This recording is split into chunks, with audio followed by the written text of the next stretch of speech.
Let me ask you something. If home prices were really going to come down, wouldn't we be seeing it by now? We've had higher mortgage rates for quite a while.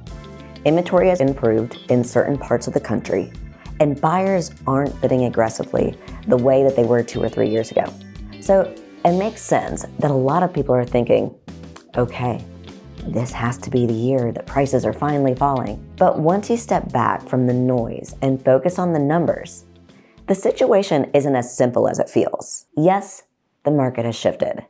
Yes, things have cooled from the frenzy we experienced. But cooling off and coming down are two very different things. So today, let's look at what the numbers are actually saying and what that means for you if you're buying or selling in 2026. No drama or fear-based predictions, just data and perspective. So let's start with what the national data is actually telling us. The Federal Housing Finance Agency, or FHFA, releases a quarterly house price index that tracks homes values across the country. In its most recent report for Q1 of 26, prices are still up compared to the same time this last year. The growth rate is much slower than what we saw during the pandemic surge, but it's still positive. And that matters because when people talk about a housing correction or a crash, what they're usually imagining is broad national price declines across the board. That's simply not what the data is showing. Now let's look at Zillow. Zillow's home value index also shows that U.S. home values are slightly higher than they were a year ago. Again, we're talking about modest growth, not dramatic or overheated, but not negative territory either. Then we have Redfin's 2026 housing forecast. Redfin is projecting roughly 1% price growth nationally this year. It's steady and measured, and it lines up with what we're seeing in other reports. That's very different from the environment from 2021, and it's also very different from the collapse that we saw in 2008. So when you step back and look at the broader picture, the pattern is consistent growth has cooled. Things are more balanced, and nationally prices are still holding steady. Homes are still expensive. Monthly payments are high because of mortgage rates. First-time buyers are stretched. So emotionally, it feels like prices should be correcting. But here's what's happening instead. Higher mortgage rates cooled demands, yes. But they also locked many homeowners into low-rate mortgages from a few years ago. That limited the number of people willing to sell, because giving up a 3% rate for a 6% or a 7% rate is a big jump. So supply never surged the way some expected. In many markets, we're still dealing with relatively tight inventory. Not extreme shortages like before, but not oversupply either. And when supply stays tight, even softer demand isn't always enough to push prices down significantly. That balance is what's holding prices steady. Buyers are more cautious, sellers are more realistic, but neither side is desperate.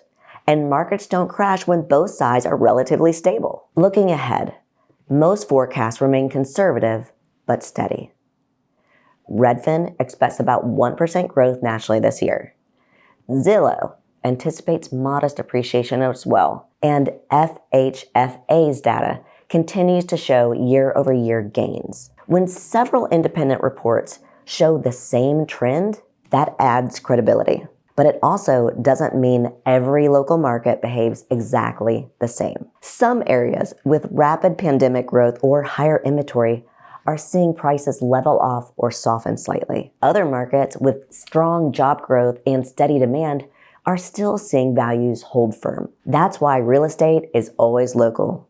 National trends give us direction, but what matters most is what's happening in your specific market, even your specific neighborhood. That's exactly why my team and I track both the national trends and the hyper-local data here in our market, so homeowners and buyers can make decisions based on what's actually happening, not just the headlines. So what does this mean for buyers? If you're waiting for a dramatic drop in home prices, the data suggests that may not be the most likely outcome. However, buyers today may have advantages that didn't exist a few years ago. There's less bidding competition, there's more inventory choices, and more negotiation flexibility. And those factors can sometimes create more opportunity than a small price decline would. In other words, you may not see lower prices, but you may see better terms, and in many cases, that can have just as much impact on your overall investment. Now, what does this mean for sellers? For sellers, this is no longer a name your price market. Pricing strategy, presentation, and preparation matter. Buyers are comparing more carefully now. They have options. And that means positioning is everything. But values are not collapsing. In most markets, well-positioned homes are still selling at stable levels. The sellers who win in this market are the ones who price realistically from the start and present their home in a way that stands out. So are home prices finally coming down in 2026? Nationally, the data says no. What we're seeing instead is stabilization. The rapid run-up we experienced a few years ago has leveled off, but broad price declines just aren't showing up in the national numbers. Now, what's happening across the country and what's happening in your neighborhood can be two very different things. Real estate is local. That's where the real story is. If you're curious what the numbers actually look like in your neighborhood right now, my team and I can show you exactly what buyers are paying and where pricing is headed locally. If you're wondering what this means for your home's value or your buying power, you can schedule a one-on-one strategy call with me.